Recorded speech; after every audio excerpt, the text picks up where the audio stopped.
India TV YouTube channel को subscribe करें और बेल आइकन दबाएं। पश्चिम बंगाल में चुनाव के ऐलान जंग के साथ ही गुंडागर्दी और पत्थरबाजी भी शुरू हो गई है। कोलकाता में बीजेपी के इलेक्शन सेंटर में तोड़फोड़ हुई है। बीजेपी का आरोप है कि टीएमसी के गुंडों ने रात के अंधेरे में उसके रथों को नुकसान पहुंचाया। पत्थरबाजी की गई, रथों से एलईडी तक चुरा कर ले गए। बीजेपी ने इस घटना का वीडियो भी शेयर किया है।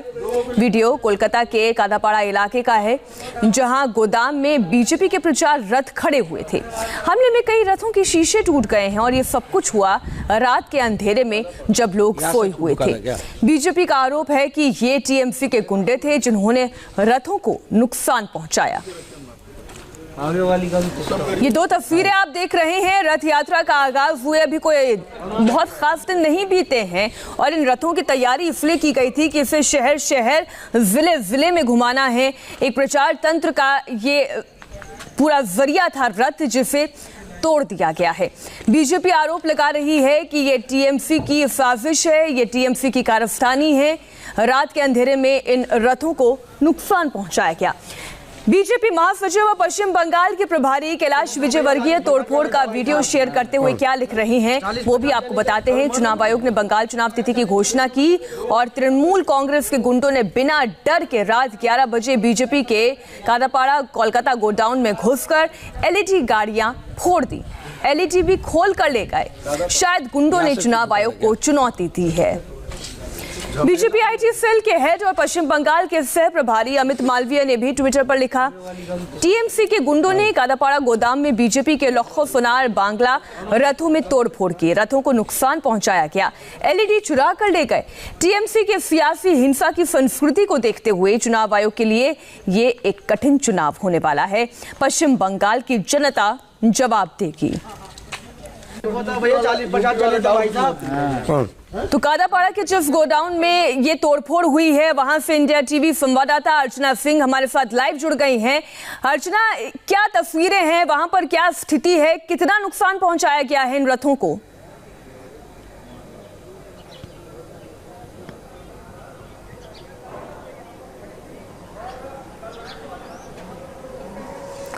अर्चना, अगर आप मुझे सुन पा रही हैं तो आप जहां पर इस वक्त मौजूद है वहीं पर जमकर तोड़फोड़ की गई है और बीजेपी आरोप लगा रही है कि ये टीएमसी के गुंडों द्वारा तोड़फोड़ की गई है।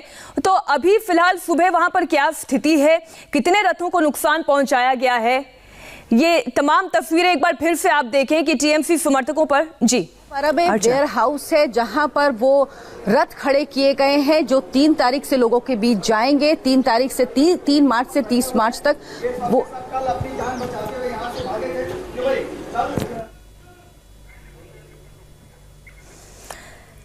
ये तस्वीरें आप देख रहे हैं। टीएमसी समर्थकों पर तोड़फोड़ का आरोप लगा है। आप देख रहे हैं कई सारे जो रथ हैं, ये जो गाड़ियां हैं, जो प्रचार तंत्र का एक जरिया था, उसे तोड़फोड़ दिया गया है। बीजेपी आरोप लगा रही है कि ये कारस्तानी टीएमसी की है और ये चुनाव आयोग को चुनौती देने का तरीका है। जो यहाँ पर खड़े किए गए हैं, 3 तारीख से ये रथ जाने थे। अलग अलग 294 विधानसभा में ये रथ जाने हैं और इन रथों में तोड़फोड़ की गई है। ये तस्वीरें हम आपको और दिखाते हैं। ये देखिए और ये रथ हैं आगे इस वेयर हाउस में। जब आप आएंगे तो आप देखेंगे कि ये तोड़े गए हैं रथ। ये देखिए यहाँ पर इसी तरह की तस्वीर इस वेयर हाउस में आपको नजर आएगी। जेपी नड्डा ने 25 तारीख को अभियान की शुरुआत की थी, लोखो सुनार बांग्ला, और उसमें ये रथ जाने थे 294 विधानसभा में, जिन रथों में तोड़फोड़ की गई है। वेयर हाउस में ये रथ खड़े हुए थे। 3 तारीख से लेके 20 तारीख तक ये अभियान चलना है, लेकिन उससे पहले ही वेयर हाउस में इन रथों में तोड़फोड़ की गई है। इनके अंदर जो एलईडी लगी हुई थी वो चोरी करके ले गए हैं। ये रथ हर विधानसभा में जाएंगे। इनमें बॉक्सेस लगे होंगे जिनके जरिए मैसेज भी दिया जाएगा। और आपको इसी वेयर हाउस में आगे की तस्वीरें दिखाते हैं क्योंकि इसमें बहुत सारे रथ खड़े हुए हैं और उनमें तोड़फोड़ की गई है। ये देखिए इधर की तरफ, जब हम सामने की तरफ आएंगे तो यहाँ पर भी रथ खड़े हुए हैं और इनमें तोड़फोड़ की गई है। जेपी नड्डा ने शुरुआत की थी लोखो सुनार बांग्ला अभियान की और उस अभियान के तहत ये रथ अलग अलग विधानसभा क्षेत्रों में जाने हैं। 294 30,000 पेटियां होंगी जो हर विधानसभा में जाएंगी। हर विधानसभा में 100 पेटी होंगी, 50 फिक्स रहेंगी और 50 पेटियां ऐसी होंगी जो लोगों के बीच जाएंगी और उसके बाद वहां पर ये दिखाया जाएगा कि लोगों से सलाह ली जाएगी, ये पूछा जाएगा कि वो किस तरह का बांग्ला चाहते हैं, किस तरह का पश्चिम बंगाल बने। बीजेपी चाहती है कि उसके इस अभियान में लोग भी जुड़े, लेकिन उससे पहले आज जो तस्वीरें दिखी हैं, रात में ये सब कुछ हुआ। बीजेपी का कहना है कि टीएमसी के गुंडों ने तोड़फोड़ की है और इनके अंदर लगी जो एलईडी थी वो भी चुरा के ले गए हैं। यहाँ पर ये देखिए, इस जगह पर एलईडी होती है जो लोगों को दिखेगी, जिसमें संदेश दिखेंगे, लगे होते हैं। यहाँ पर बीजेपी का कहना है कि वो भी ये लोग निकाल के ले गए हैं, ये तोड़फोड़ की है, तोड़ दिया है। ये देखिए, ये पूरा तोड़ा है। यहाँ पर हैं हमारे साथ यही बीजेपी के ही, वो बताएंगे क्या हुआ सर, क्या पूरी घटना है। ये रात में 10:50 के बाद जो है टीएमसी के गुंडा वाहिनी आकर हमारे जो है परिवर्तन यात्रा की जो गाड़ी है उसको भांगचूर किए हैं, तोड़े हैं, ड्राइवर सबको मारे हैं और बहुत सारे मोबाइल फोबाइल लैपटॉप ये सब लूट लाट कर ये लोग ले गए हैं। हाँ, एलईडी लगी हुई थी, ये ईंटा मारकर जो है इसको डैमेज कर दिया गया है। अच्छा, ये कितने बजे की घटना है? रात जो है 10:50 से लेकर 11:30 बजे बीच की घटना है। कितने लोग होंगे जो आए थे? 15 से 20 आदमी थे, तृणमूल के गुंडा वाहिनी। तो क्या उनको, कुछ लोगों को आप लोगों ने पकड़ पाए, उनके खिलाफ एफआईआर की, कुछ हुआ है? हाँ, एफआईआर हुई है। एफआईआर हुई। हाँ। तो ये देखिए, ये एलईडी है जिसको नुकसान पहुंचाया गया है, डैमेज किया गया है। यहाँ पर इसी तरह की तस्वीरें कई रथ में आपको दिखेंगी जहां पर तोड़फोड़ की गई है, एलईडी को नुकसान पहुंचाया गया है। बीजेपी सीधे सीधे आरोप लगा रही है तृणमूल पर। उसका कहना है कि 10 से 15 लोग रात के अंधेरे में आए और उन्होंने अब इस रथ को रोकने की कोशिश की। ये कोशिश है टीएमसी की ताकि बीजेपी अपना प्रचार नहीं कर पाए, लेकिन बीजेपी लोगों के बीच जाएगी और अपनी बात लोगों के बीच रखेगी। आपको और तस्वीरें दिखाते हैं। देखिए, इधर भी ये सब तमाम रथ खड़े हुए हैं जो 294 विधानसभा में जाएंगे और ये वेयर हाउस है, यानी अभी ये रथ यहाँ पर खड़े किए गए थे। 3 मार्च से यहाँ से निकलने थे। 3 मार्च से लेके 20 मार्च तक बीजेपी की यात्रा निकलनी है, जिसमें वो लोगों से ये राय लेगी, जानेगी लोगों से कि वो किस तरह का रथ चाहते हैं। जिसको मारा है वो 100 है अंदर में। ये कुछ लोगों की पिटाई भी की है, इन लोगों का कहना है, और वो घायल हुए हैं और वो यहाँ पर। तो आप इन लोगों को अस्पताल लेके नहीं गए? नहीं गया था, थोड़ा तबियत कुछ दिया है, अभी थोड़ा ठीक है, लेकिन ऐसे अभी तो 100 है, थोड़ा विश्राम के लिए बोला है। ऐसे एक बात कीजिए उनको साथ एक बार। हम तो यहाँ का इंचार्ज देखा है, बहुत गाड़ी तक वो आप देखा है ना सर। ऐसे बात कीजिए उनको साथ भी एक बार बात कर लीजिए, बात कर सकते। देखिए भैया, क्या हुआ था? आप थे रात में यहाँ पे, क्या हुआ था? हम खाना खाने के लिए मतलब बाहर पे गए थे, मतलब खाना आने लग रहा था होटल से। तो फिर वहाँ पे 2-3 लड़के थे, उन्होंने हमको मारा। तो हम फिर गाड़ी में अंदर आ गए, हम अंदर बाथरूम में आकर लुक गए। तो फिर 100-150 लोग थे कम से कम, उन्होंने फिर हमको आके मारा। कितने लोग रहे होंगे? 100-150 लोग कम से कम। 100-150 लोग थे। और वो इस वेयर हाउस के अंदर घुसे कैसे? दीवार कूद गए गार्ड से, गार्ड ने गेट बंद किया था। ये दीवार है, इस दीवार को कूद गए।